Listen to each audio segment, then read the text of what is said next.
Voi hari ini Selasa 5 Maret 2024 merangkum dua berita pilihan antara lain aksi unjuk rasa dukung hak angket dan pemakzulan Presiden Joko Widodo di depan gedung DPR RI.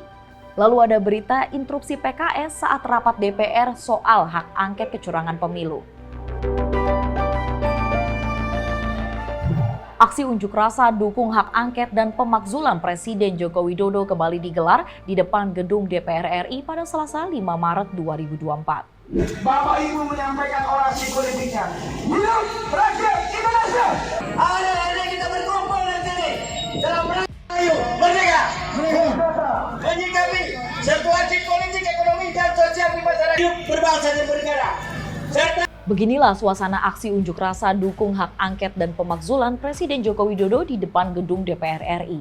Aksi massa ini tergabung dari berbagai elemen masyarakat.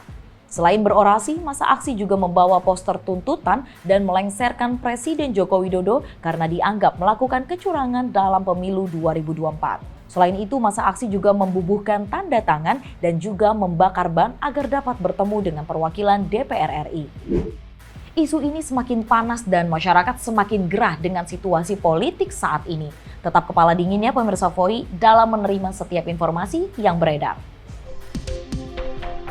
Anggota Komisi 2 DPR dari fraksi PKS, Aus Hidayat, mendorong pengguliran hak angket untuk mengusut dugaan kecurangan dalam pemilu 2024. Hal itu disampaikan Aus Hidayat saat interupsi di dalam rapat paripurna pembukaan masa persidangan 3 tahun 2023-2024 di Gedung Nusantara II pada Selasa 5 Maret. Ia menyampaikan aspirasi masyarakat agar DPR RI menggunakan hak angket untuk mengklarifikasi kecurigaan dan praduga masyarakat atas sejumlah masalah dalam penyelenggaraan pemilu 2024. Alasannya, pertama, perlu diingat bahwa pemilu 2024 merupakan momen krusial bagi bangsa Indonesia.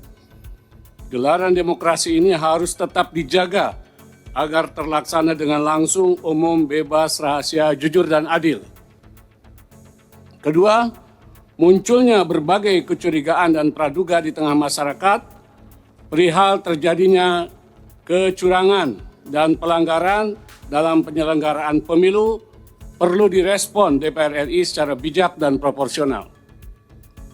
Hak angket adalah salah satu instrumen yang dimiliki DPR dan diatur dalam Undang-Undang Dasar, dan undang-undang bisa digunakan untuk menjawab kecurigaan dan praduga itu secara terbuka dan transparan. Menurutnya, hak angket adalah salah satu instrumen yang dimiliki DPR dan diatur dalam Undang-Undang Dasar. Sedangkan undang-undang menurutnya bisa digunakan untuk mengatasi kecurigaan dan praduga tersebut secara terbuka dan transparan. Jika memang praduga masyarakat itu terbukti, ya bisa ditindaklanjuti sesuai dengan undang-undang. Jika tidak, hal ini bisa mengklarifikasi dan menjaga integritas pemilu. Bukan begitu pemirsa Voi? Demikian Voi hari ini. Nantikan berita selanjutnya dengan subscribe YouTube Voi.id dan jangan lupa untuk follow Instagram dan TikTok Voi.id. Sampai jumpa.